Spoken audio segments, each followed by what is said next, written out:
Houston saint Mary's church നടത്തുന്ന ഒരു രംഗാവിഷ്കാരം. ഇടവേക്കാരെ ചങ്കോട് ചേർത്ത് വെച്ച് നടക്കുന്ന മത്തായി അച്ഛൻ അവരിൽ ചിലരെ വഴിയിൽ വെച്ച് കണ്ടുമുട്ടുമ്പോൾ ഇതൊക്കെ ഇത്ര വലിയ കാര്യമാണ്.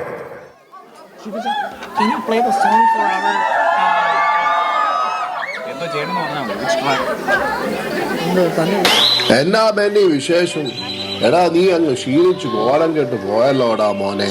എന്നാ പറയാനാ അച്ഛൻ, ഉള്ള സമാധാനം പോയി. നിങ്ങളെല്ലാം പറഞ്ഞതിനെ പെണ്ണ് കെട്ടിച്ചപ്പം ഞാനൊരവസ്ഥയിലായി. ഞാൻ ഈ നാട്ടിൽ സമാധാനമായി ജീവിച്ചു പോകുന്നതായിരുന്നു. നീ എന്നാടാവുക ഈ പറയുന്നത്? എന്നാ പറ്റിയടാ ബെന്നി? പിള്ളേരെ കൊണ്ട് വല്ലാത്ത പാടാണ് എൻ്റെ അച്ഛൻ. 9ാം ക്ലാസ്സിൽ പഠിക്കുന്ന എൻ്റെ മകൻ പറയുന്നത് എനിക്ക് ഒട്ടും വിവരമില്ലെന്ന്. ഞാൻ പറയുന്നതൊക്കെ ശുദ്ധ മണ്ടത്തരമാണ്. ഇതൊക്കെ ഓർത്ത് രാത്രിയിൽ ഉറങ്ങാൻ പറ്റുന്നില്ല അച്ഛൻ. നിനക്ക് വിവരമില്ല എന്നവൻ നിന്റെ മുഖത്ത് നോക്കി നിന്നോട് പറഞ്ഞോടാ ബെന്നി? പറഞ്ഞോ. എങ്കിൽ നീ അതൊന്ന് പരിശോധിച്ചു നോക്കുന്നത് നല്ലതാ. നിന്റെ അപ്പൻ ഇട്ടിച്ചേട്ടനെ നീ പേടിപ്പിച്ചൊരിക്കൽ മൂലയിലെത്തി ഓർക്കുന്നുണ്ടോടാ ബെന്നി? ഓ അച്ഛ, അത് ചുമ്മാ. അപ്പൻ വേണ്ടാത്തതിലൊക്കെ കയറി ഇടപെട്ടിട്ടില്ലേ? ജീവിതത്തിൽ എടുക്കുന്ന എല്ലാ തീരുമാനങ്ങൾക്കും മുമ്പ് അപ്പനോട് അഭിപ്രായം ചോദിക്കണമെന്ന് പറഞ്ഞാൽ അത് നടക്കും അച്ഛൻ. കാലം മാറിയില്ലേ? കാലം മാറിപ്പോയടാ. അത് ശരിയാ, മാറുന്ന കാലം ഇങ്ങനത്തെ ചില തിരിച്ചടികൾ കൂടെ നമുക്ക് ചിലപ്പോൾ തരും. പഴയ കാലം ഓർക്കുന്നുണ്ടോ ബെന്നി? സന്ധ്യാപ്രാർത്ഥന സമയത്ത് മുങ്ങി നടന്നതും കുർബാനയ്ക്ക് പോകാണ്ട് സെക്കൻഡ് ഷോ സിനിമയും കണ്ട് നടന്നതുമൊക്കെ ഓർമ്മയുണ്ടോടാ? അതിനന്ന് ആ പ്രായത്തിൽ ആരാച്ച പള്ളിയിൽ വന്നുകൊണ്ടിരുന്നത്? രാത്രിയിൽ സിനിമ കാണാൻ പോകുന്നത് എന്തോ രസമായിരുന്നു. അതൊന്നും പറഞ്ഞാൽ അപ്പൻ മനസ്സിലാവില്ലായിരുന്നു. അപ്പനമ്മമാരുടെ ആദ്യം നിനക്ക് മനസ്സിലാകാത്തത് കൊണ്ട് ഇന്നത് മകനിലൂടെ നിനക്ക് മനസ്സിലാകുന്നത് കണ്ടോടാ. അങ്ങനെ പഴയതൊക്കെ പറഞ്ഞ് കുത്തല്ലേ അച്ഛ. ഇതെല്ലാം താങ്ങാനുള്ള ത്രാണി എനിക്കില്ലല്ലോ അച്ഛൻ. സാരമില്ലടാ മോനെ, കർത്താവിന്റെ കയ്യിൽ എല്ലാത്തിനും ഉത്തരവുണ്ടടാ. കുർബാനയുടെ ശക്തിയെ കുറിച്ച് നിനക്ക് വല്ലതും അറിയാമോ ബെന്നി?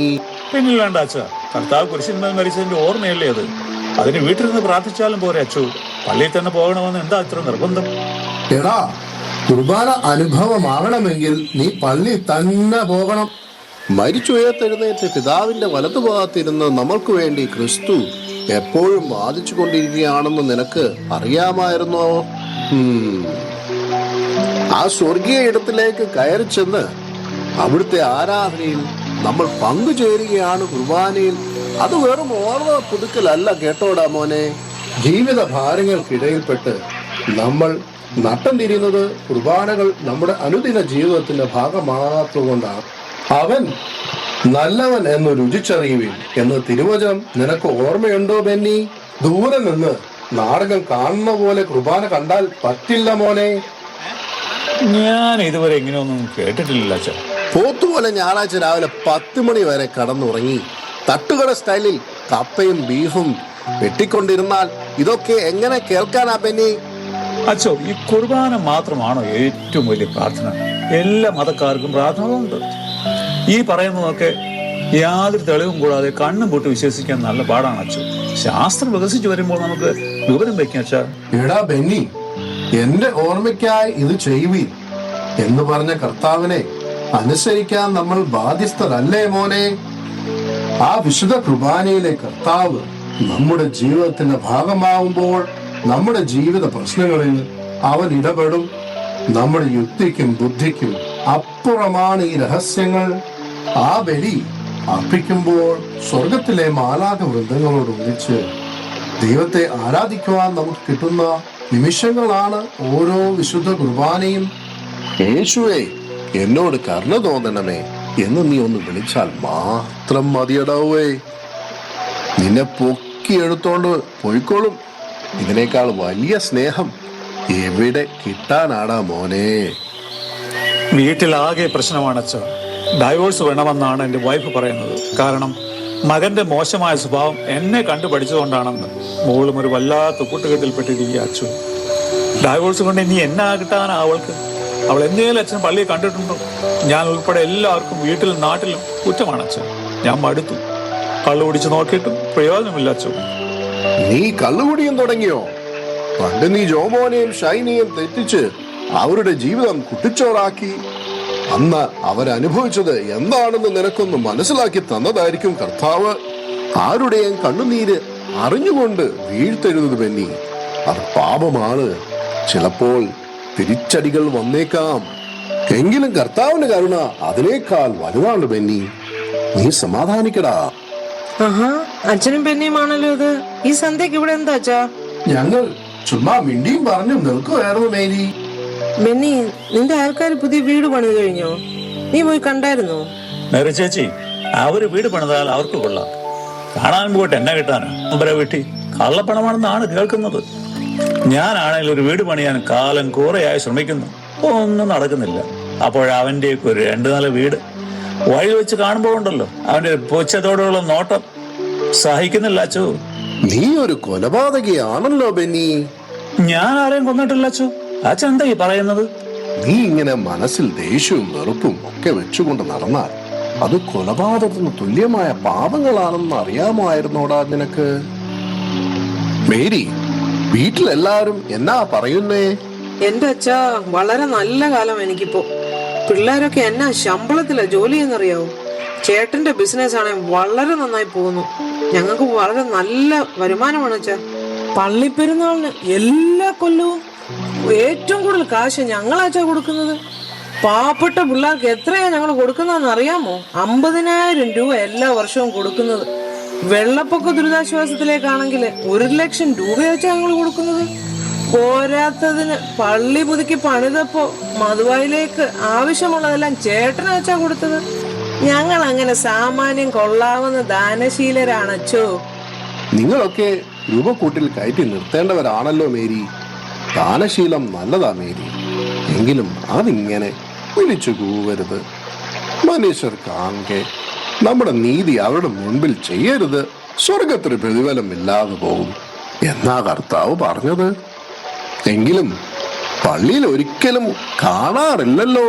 എന്നാ പറ്റി? എന്റെ അച്ഛാ, ഞായറാഴ്ച കടയടച്ച് പള്ളി വന്നിരുന്ന എന്നാ നഷ്ടമാ. കർത്താവ് പോലും പൊറുക്കില്ല. അതാ അച്ഛാ വരാത്തത്. അല്ലെങ്കിലും അതത്രയ്ക്ക് വലിയ പ്രശ്നമാണോ അച്ഛാ?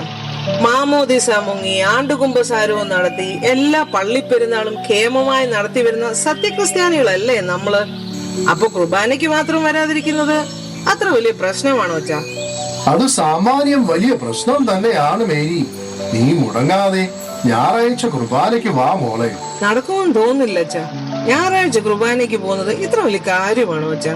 ആരോഗ്യമുള്ളപ്പോ 4 കാശ് സമ്പാദിച്ചാൽ മിടുക്കായിരിക്കും. പണമില്ലാതെ ആത്മീയതയും പറഞ്ഞു നടന്ന ഈ കാലത്ത് വല്ലതും ജീവിക്കാൻ പറ്റുമോ അച്ഛാ? ഇതേ ആരോഗ്യം ഒന്ന് പണിമുടക്കിയാൽ ഉണ്ടാക്കിയ 4 കാശും 4 വഴിക്ക് പോകില്ലേ മേരി? കർത്താവിന് പകരം കാശിനാണോ 1-ാം സ്ഥാനം കൊടുക്കുന്നത്? ആകർ കരുസായുടെ ചതിയിൽപ്പെട്ടു പോകല്ലേ മേരി. പറഞ്ഞെന്നേ ഉള്ളൂ. ഇതിന്റെ പേരിൽ എന്നെ സ്ഥലം മാറ്റാനും പറഞ്ഞ് ബഹളം വെക്കല്ലേ കേട്ടോ. ഇരുട്ടി തുടങ്ങി. നീ വേഗം വീട്ടിൽ പോയിക്കോ. ആ വളമെങ്കിൽ പേപ്പട്ടികളുണ്ട്, നോക്കി പോകണം. ഞാനിതൊക്കെ വീട്ടിലൊന്ന് പറഞ്ഞു നോക്കാം അച്ഛാ. പക്ഷെ ഉറപ്പില്ല വരുമോന്ന്. എന്നാലും അച്ഛനൊന്ന് പ്രാർത്ഥിച്ചേര്. എടാ ബെന്നി, അച്ഛനൊരു കാര്യം പറയട്ടെ. നിന്റെ പ്രശ്നങ്ങൾക്കുള്ള ഏറ്റവും നല്ല മറുമരുന്ന് നല്ലൊരു കുമ്പസാരവും വിശുദ്ധിയോട് കൂടിയ കുർബാന സ്വീകരണവുമാണ്. എടാ ബെന്നി, എത്രയോ കുടുംബങ്ങളാണ് ഇത്തരത്തിലുള്ള പ്രയാസങ്ങളിലൂടെ പോകുന്നത് എന്ന് നിനക്കറിയാമോ? ഇത്തരം പൈശാചിക ചിന്തകൾക്ക് കാരണം കുർബാന പള്ളിയിൽ ഉയർത്തുമ്പോൾ അവർ വീട്ടിൽ കിടന്ന് കൂർക്കം വലിക്കുന്നത് കൊണ്ടാണ്. എന്നാൽ തീർന്ന പ്രശ്നങ്ങൾ വരുമ്പോൾ ചങ്കു പൊട്ടി കർത്താവേ എന്ന് വിളിക്കുന്നവരുണ്ട്. ആ ബലിപീഠത്തിലേക്ക് അവരുടെ പ്രശ്നങ്ങളെ അവർ സമർപ്പിക്കുമ്പോൾ അവർ അനുഭവിക്കുന്ന സമാധാനം എത്ര വലുതാണെന്ന് നിനക്ക് ഊഹിക്കാൻ പോലും പാടാണ് ബെന്നി. മോനെ, നീ ഇന്ന് പ്രാർത്ഥിക്കാൻ തുടങ്ങിയിട്ട് നാളെ തന്നെ ഉത്തരം പ്രതീക്ഷിക്കരുത്. ഈ ജീവിത വണ്ടി കർത്താവിന് ഓടിക്കാൻ കൊടുത്തിട്ട് ഈ പാസഞ്ചർ സീറ്റിൽ ചുമ്മാ ഇരുന്നാൽ മതി. ഈ ഭൂലോകം മുഴുവൻ സൃഷ്ടിച്ചതിന് തെറ്റ് പറ്റില്ലടാ. നീ വാ, ഞാനൊരു ബൈബിള് തരാം. ഒത്തിരി ആശ്വാസമായ അച്ചു.